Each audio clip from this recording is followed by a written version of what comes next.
लेकिन देखें मेजर साहब, इस तरह की जो आप बात कर रहे हैं कि हमारे यहाँ लड़ाई झगड़े होते हैं और शिया सुन्नी और ये सब, ये तो भारत में भी होता है। भारत में भी जो मुस्लिम्स रहते हैं वो भी शिया सुन्नी करके लड़ रहे होते हैं, और जहाँ पे भी बहुत सारे लोग होते हैं, इवन हिंदू कम्युनिटी में भी जो बहुत सारी जात वगैरह होती हैं उनके आपस में क्लैशेस रहते हैं। लेकिन यहाँ पे तो ये भी कहा जाता है कि इन सब के पीछे भारत है। उसमें आप क्या कहेंगे? आप लोग, बलूचिस्तान में भी हमें कहा जाता है कि जी भारत जो इंटरफेयर कर रहा है। इवन शिया सुन्नी झगड़े को भी एक टाइम पे कहा गया था, लास्ट ईयर मेरे ख्याल हुआ था, तो यही कहा था कि इंडिया करवा रहा है। तो ये बार बार इंडिया अपने सारे काम छोड़कर और पाकिस्तान के पीछे जो बताया जाता है पड़ गया है, तो इसकी क्या वजह हो सकती है? देखिए, बात यह है कि आपने भारत को दुश्मन करार दे दिया। आपसे मेरी मुराद पाकिस्तानी एस्टेब्लिशमेंट से, पाकिस्तानी जो इंटेलेक्चुअल एंड थिंकिंग क्लास है। आपने बोल दिया भारत हमारा दुश्मन है, तो आप दुश्मन से क्या चाह रहे हैं? तो आरती उतारेगा आपकी, आपको मिठाई खिलाएगा, खाने पे बुलाएगा। दुश्मन का काम है साजिश करना। अगर आप कहते हैं भारत ने साजिश करी तो करी होगी, मैं मना नहीं कर रहा, मुझे नहीं पता इसके बारे में, लेकिन करी होगी। क्योंकि भाई अगर आपने हमें दुश्मन करार कर ही दिया, आपने बोल ही दिया कि भाई तुम दुश्मन हो, तो दुश्मन तो अपना काम करेगा। और हमने आपको करार कर दिया कि आप दुश्मन है। आप एक बात देखिए ना कि आरजू जी एक बात पूछे, चलिए आप ये कहते हैं कि इंडिया पाकिस्तान के अंदर शिया सुन्नी फसाद के पीछे आपने बोला कि भारत है, ठीक। चलिए फर्ज कीजिए बात सच है, मैंने मान लिया कि भारत है इसके पीछे। भारत, इजराइल, अमेरिका, कोई भी मुल्क तभी आपके मुल्क का फायदा उठा सकता है जब भाई भाई आपस में लड़े। मेरा आपसे वही सवाल है जो मैंने क्वेश्चन नंबर 1 में जवाब दिया था कि अमन का गहवारा होना था पाकिस्तान को, उम्मत का लीडर होना था पाकिस्तान को।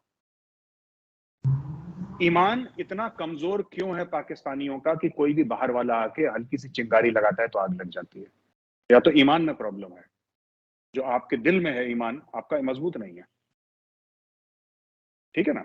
ऐसा आपने कभी देखा है सऊदी अरेबिया में आपस में झड़प हो गई, लड़ाई हो गई, या ईरान में हो गई कहीं जा, या दुबई में लोग एक दूसरे को काट रहे हैं, या मस्जिदों में बम फूट रहा है? अगर इंडिया टेररिज्म स्पॉन्सर कर रहा है पाकिस्तान में, शिया सुन्नी के बीच में फसादात अगर इंडिया स्पॉन्सर कर रहा है, चलिए आप कहती हैं हाइपोथेटिकली, मैं मान लेता हूं, आप कह रही हैं ठीक कह रही होंगी, कोई बात नहीं, हमने मान लिया। इंडिया ग्रेनेड दे सकता है, उसकी पिन निकालने वाला और मस्जिद के अंदर फेंकने वाला तो मुसलमान ही है। ऐसा तो नहीं कि मेजर गौरवालिया ने फेंक दिया उसको, मैं तो नहीं गया कभी पाकिस्तान। तो आपको ये समझना पड़ेगा कि रादर देन आप ये बोलें कि ये साजिशें हो रही हैं और ये लोग हमारे पीछे पड़े हैं और सब लोग कमरे में बैठ के सारा काम छोड़ के यही काम करते हैं, पाकिस्तानियों को ये सोचना चाहिए कि हमारे बीच में एका क्यों नहीं है, हमारे बीच में एकता यानी कि यूनिटी क्यों नहीं है? जिन्ना साहब तो कहकर गए थे ना, यूनिटी, फेथ एंड डिसिप्लिन। तो यूनिटी बिल्कुल। कहाँ है, फेथ कहाँ है, डिसिप्लिन कहाँ है? दोस्तों, स्वागत है आप सबका मेरे YouTube चैनल अनिमेश रिएक्शन पे। उम्मीद है आप सब खुश होंगे।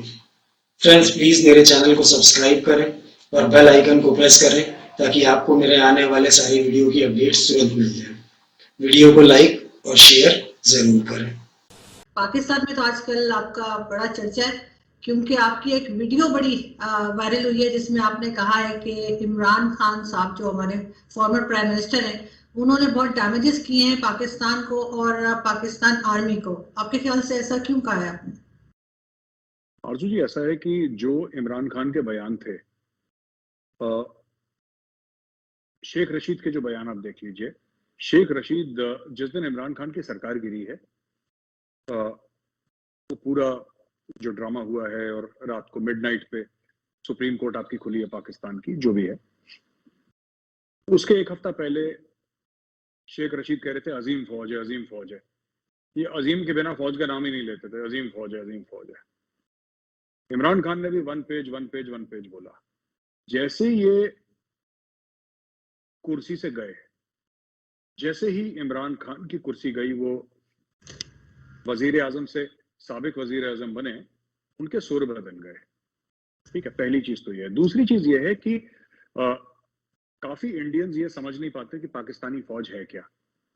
क्योंकि शायद इंडिया में 75 साल की कॉन्टिन्यूस डेमोक्रेसी रही है, तो इंडिया में फौज के लिए प्यार बहुत है, फौज के लिए इज्जत बहुत है, और सबसे क्रेडिबल इदारा पूरे हिंदुस्तान में इंडियन आर्मी। व्हेन आई से army, I mean navy, air force, जो आर्म फोर्सेज हैं, वो सबसे ज्यादा लोग प्यार करते हैं, इज्जत करते हैं और सबसे ज्यादा क्रेडिबिलिटी है उसकी। हैविंग सेड दैट, ये इसलिए भी है क्योंकि इंडियन आर्मी हर समय पावर से कॉन्शियसली दूर रही है। इनको किसी ने बोला नहीं कि आपको पावर से दूर रहना है, इनको किसी ने ये नहीं बोला कि आपको सत्ता के गलियारों से दूर रहना है। इनका खुद का डिसीजन था कि हमारा काम नहीं है कि हम प्रेसिडेंशियल पैलेस में जाएं, या हमारा काम नहीं है राष्ट्रपति भवन में जाएं, या प्राइम मिनिस्टर का, हमारा ये काम नहीं है। हमारा काम है मुल्क की दिफा करना, जो भी हमारी बेस्ट ऑफ आवर एबिलिटी हम करेंगे। ये डिसीजन बहुत पहले इन्होंने सबकॉन्शियसली कॉन्शियसली ले लिया था, और उस पर ये 75 साल से 1% भी दाएं बाएं नहीं हुए, आपने देखा होगा।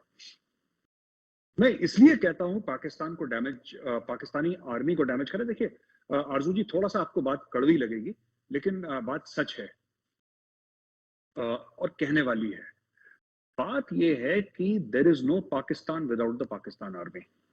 पहले आप एक बात ये क्लियरली, हो सकता है कई पाकिस्तानी बोले कि नहीं साहब डेमोक्रेसी है, जो भी है, मैं इसमें बहस में नहीं पड़ रहा, ठीक है। और कई बार पाकिस्तान का मार्शल लॉ का भी फेज आया है और डेमोक्रेसी का भी फेज आया है, हाइब्रिड रजीम का भी फेज आया है, अलग अलग है। लेकिन the Pakistani army is the reason for the existence of the Islamic Republic of Pakistan. और मैं इस पे किसी भी पाकिस्तानी या इंडियन से बहस करने को तैयार हूं आरजू जी, कोई भी बहस कर ले। देखिए आपके जितने भी इदारे हैं पाकिस्तान में, वो आपकी आवाम की नजरों में क्रेडिबल नहीं है।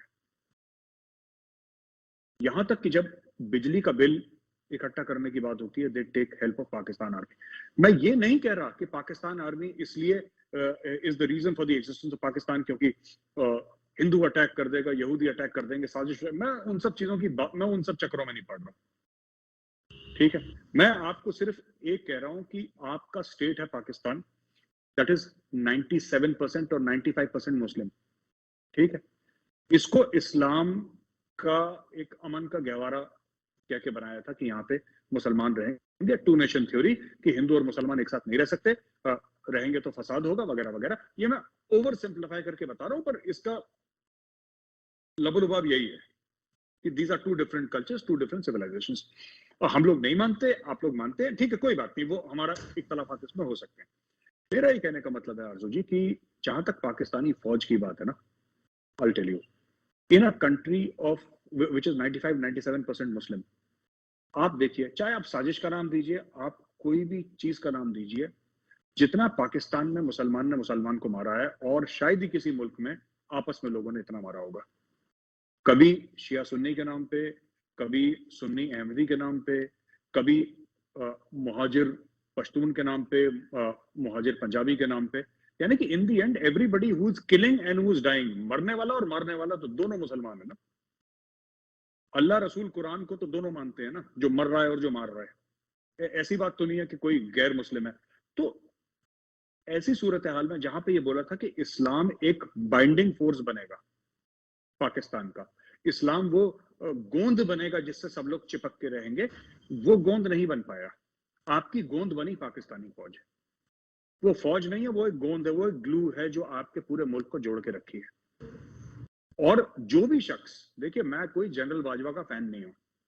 काफी पाकिस्तानी मुझे कहते हैं कि साहब आप तो जनरल बाजवा की तारीफ कर रहे हैं, तो मैं उनको यही कहता हूं कि आप एक बात सोचिए, आपके बड़े मशहूर सिंगर हुआ करते थे नुसरत फतेह अली खान साहब, ठीक है। आपके बड़े मशहूर शायर हुआ करते थे फैज अहमद फैज। क्योंकि वो दोनों पाकिस्तानी थे, क्या आरजू जी मैं ये कहता हूं कि नुसरत साहब अच्छा नहीं गाते थे और फैज अहमद फैज अच्छे शायर नहीं थे, just because they are Pakistani? Can I make that statement? That would sound stupid.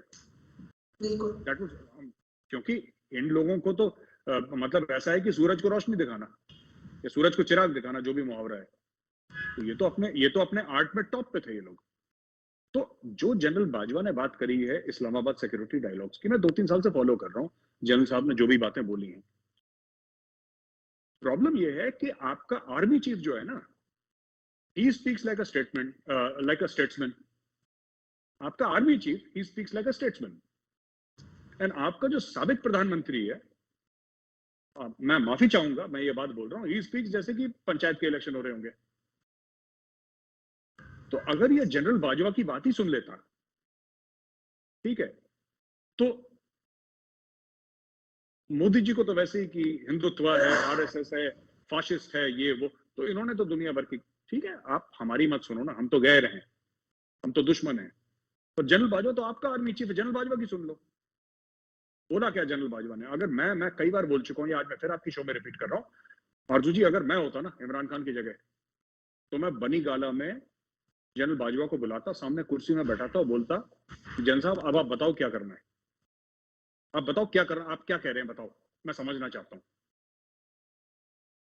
देखिए बात यह है ना कि पाकिस्तान में और कोई इंस्टीट्यूशन है नहीं आरजू जी। अब मैं बताता हूँ, कई पाकिस्तानी सुनेंगे तो आपको भी उल्टी सीधी बातें सुननी पड़ेंगी, मुझे भी, लेकिन फैक्ट यह है कि आपके यहाँ ना कोई चीज काम नहीं करती, ठीक है। जो वो बिजली देता है के इलेक्ट्रिक, वो ठीक से काम नहीं कर रहा, ठीक है ना। आपके डैम्स ठीक से काम नहीं कर रहे, सुपारको ठीक से काम नहीं कर रहा, आपका क्रिकेट बोर्ड ठीक से काम नहीं कर रहा, economy, diplomacy, parliament, supreme court, काम आपका कौन कर रहा है? आपके मुल्क में एक ही इदारा है, और जब आप उसी इदारे को, जो कि पाकिस्तान के लिए, मैं उस इदारे में भी मैं कह रहा हूं कि 10 गलतियां हैं और पास्ट में भी थी, और उनका किरदार ठीक नहीं रहा पास्ट में। मार्शल लॉ को कोई सपोर्ट नहीं कर सकता, गलत हुआ जो भी करा, लेकिन fact of the matter is it is the only institution in Pakistan that works. और उसके खिलाफ जो भी बात करेगा, तो या तो उसको अकल नहीं है, बुद्धि नहीं है, उसको इल्म नहीं है, तो अहमक है, he does not understand what he is doing. और ये बार बार जो आपके लोग बोलते हैं, ये कि जो रिक्वेस्ट कर रहे हैं जनरल बाजवा को कि आप आइए और अपना किरदार निभाइए, ये सियासतदान है जो कह रहे हैं कि you know they are asking the military for intervention. ये पता नहीं अजीब से लोग हैं ये, तो इसलिए मैंने वो स्टेटमेंट दिया आरजू जी।